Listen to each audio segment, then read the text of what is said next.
नमस्कार दोस्तों, infinite Shiva channel में एक बार फिर से आप सबका स्वागत है। आज मैं ये आपसे नहीं कहूँगा कि वीडियो को पूरा देखिए, बल्कि मैं आपको वार्निंग देना चाहूँगा कि यदि आप बहुत कमज़ोर दिल के इंसान हैं और कुछ बातों को सुनकर बहुत जल्दी अनकंफर्टेबल हो जाते हैं, तो ये वीडियो आपके लिए नहीं है। आप प्लीज़ इसे स्किप कर दीजिए, क्योंकि आज जिस साधना के बारे में मैं आपको जानकारी देने वाला हूँ, उन जानकारियों को सुनकर आपको बहुत ख़राब लग सकता है, बहुत गंदा लग सकता है और शायद आप बहुत अनकंफर्टेबल भी हो सकते हो।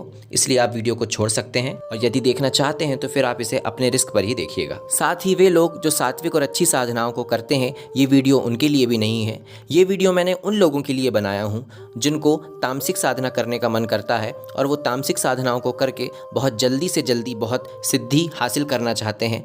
तो ये वीडियो उनके लिए है। तो कृपया आप वीडियो को पूरा देखिएगा ताकि वीडियो के आखिरी तक आपको समझ में आ जाए कि क्या सच में इन साधनाओं से आपको कुछ मिल सकता है या फिर आपको सच में ये साधना करनी चाहिए या नहीं। तो अब बात करते हैं उस साधना के बारे में जिसके बारे में मैं आपको आज पूरी डिटेल देने वाला हूँ। जी हाँ, मैं बात कर रहा हूँ कर्ण पिशाचिनी साधना की। एक ऐसी साधना जो कि इतनी वाममयी रास्ते की है जिसकी आप कल्पना भी नहीं कर पाएंगे। और मेरे हिसाब से इस साधना को करने वाले या तो पागल होते हैं या फिर उनके ऊपर इस साधना का इतना जुनून सवार होता है कि वो इस साधना को कर जाते हैं।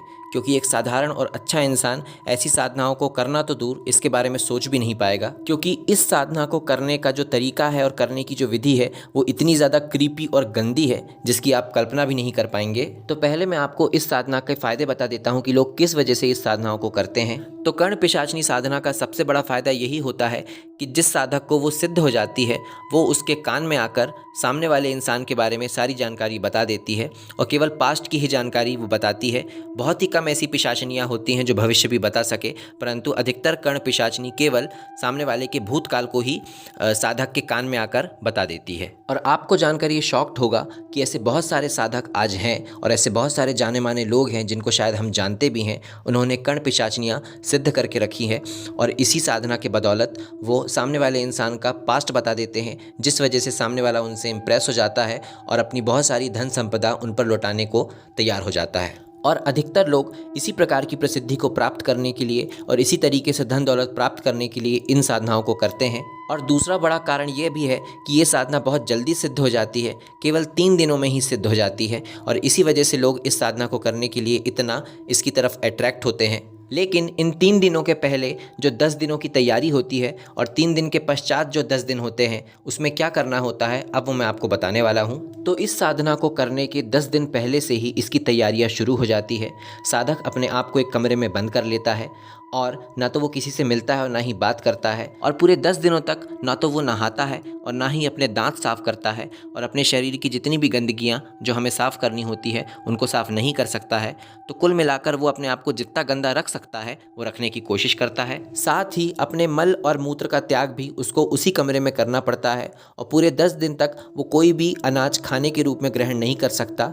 खाने के लिए भी उसको अपने मल को ही खाना पड़ता है और मूत्र को पीना पड़ता है। ज़रा सोच कर देखिए, ये सुनने में ही इतना क्रीपी लग रहा है, लेकिन लोग ऐसी साधनाओं को करते हैं और उसको अपने मल और मूत्र को अपने पूरे शरीर पर लगाकर कर्ण पिशाचिनी की साधना करनी होती है। और ये सब इसलिए क्योंकि पिशाच और पिशाचिनी स्वयं बहुत गंदे होते हैं और ये एक प्रकार की भोग योनि होती है। ये अतृप्त आत्माएं होती हैं जो भोगने के लिए इस योनि में पैदा हुई होती हैं और इसी वजह से इनको बुलाने और इनको सिद्ध करने के लिए हमें उसी प्रकार की गंदगी से गुजरना होता है। और 3 दिन पश्चात जब कर्ण पिशाचिनी अपना भयानक रूप लेकर साधक के सामने प्रकट होती है, तब वो उसको सिद्ध हो जाती है और उसके साथ फिर वो उसी अवस्था में शारीरिक संबंध बनाती है। और कहा तो ये भी जाता है कि जब वो आने के बाद अपना मल और मूत्र साधक के ऊपर लगाती है और उसके मल और मूत्र को लेकर खुद के ऊपर लगा लेती है।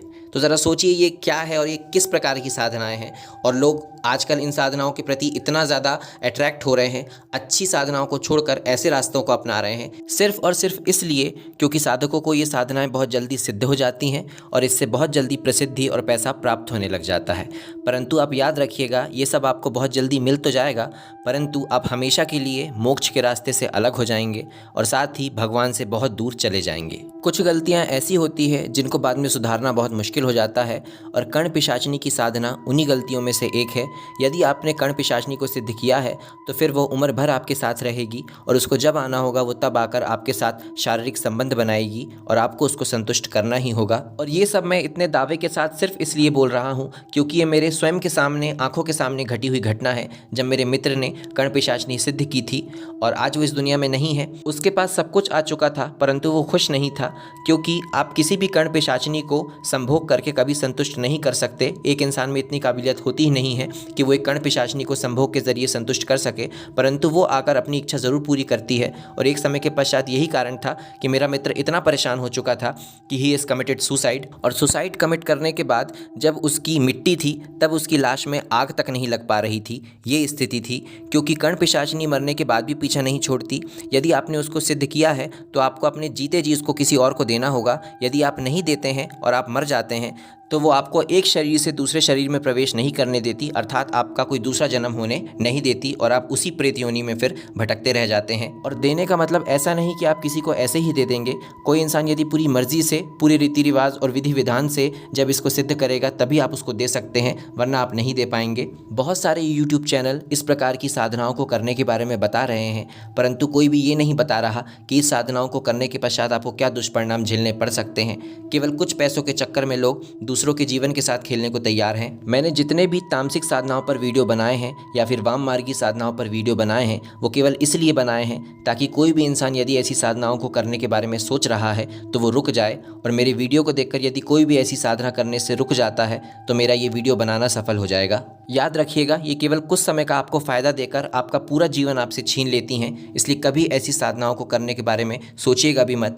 और जब हमारे गुरुओं ने, हमारे महात्माओं ने, हमारे सिद्ध पुरुषों ने हमें इतनी अच्छी अच्छी सात्विक साधनाएं बताई हैं जिनको करके हम हर चीज़ हासिल कर सकते हैं, तो फिर क्यों ऐसी छोटी और घटिया साधनाओं के पीछे हम अपने जीवन को दांव पर लगाएं। तो यदि आपको हमारी ये जानकारी अच्छी लगी हो तो हमारे वीडियो को लाइक और चैनल को सब्सक्राइब ज़रूर करें।